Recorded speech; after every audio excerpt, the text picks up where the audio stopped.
এয়া আমাৰ এতিয়া মেকআপ চলি আছে কি লৈছোঁ অলপ পাছত গম পাব বাৰু এইজন হৈছে নিকুম্ভাসুৰ অভিনয় বৰ ধুনীয়া কৰে যোনে যোনে মানে এওঁৰ অভিনয় দেখিছে তেওঁলোকে গম পাই চাগে বাকী এওঁলোকে এইফালে মেকআপ কৰি আছে আৰু এইজন হ'ল মন্টি বাকী এইফালে আমাৰ কলিৰ মেকআপ চলি আছে এওঁৰ অভিনয় বৰ ধুনীয়া কৰে বাকী এইফালে আছে আমাৰ নাৰদ দেৱৰ্ষী নাৰদ এওঁলোকৰ মেকআপ চলি আছে বৰ্তমান এতিয়ালৈকে মোৰ কমপ্লিট হ'ল মই কৃষ্ণ লৈছোঁ যিহেতু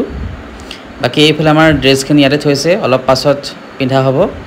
আৰু এয়া মোৰ কৃষ্ণৰ লুকটো চাওকচোন কেনেকুৱা লাগিছে বৰ্তমান কৃষ্ণৰ ড্ৰেছটো পৰিধান কৰি আপোনালোকক অকণমান দেখাই দিওঁ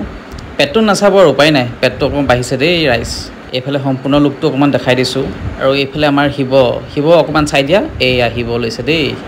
আৰু বাকী পাছত ওলোৱাসকলৰ এয়া মেকআপ চলি আছে আৰু এয়া অলপ পাছত আমাৰ গায়ন বায়ন আৰম্ভ হৈ গ'ল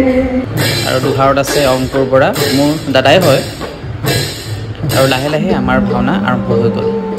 যিহেতু ভাওনাৰ জগতত এইবাৰ প্ৰথম খোজ দিছোঁ আৰু প্ৰথম খোজ দিয়েই এনেকুৱা এটা চৰিত্ৰ ৰূপায়ণ কৰিছোঁ সেই অজানিতে ৰৈ যোৱা ভুলবোৰ আগলৈ শুধৰাবলৈ চেষ্টা কৰিম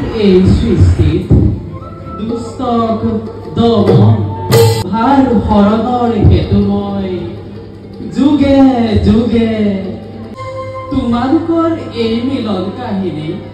চিৰদিন তাৰপাছত এয়া আমাৰ শিৱ পাৰ্বতীৰ প্ৰৱেশ এয়া আমাৰ যুগৰ ৰজা কলিৰ প্ৰৱেশ আৰু এয়া মহাৰাজ নলৰ প্ৰৱেশ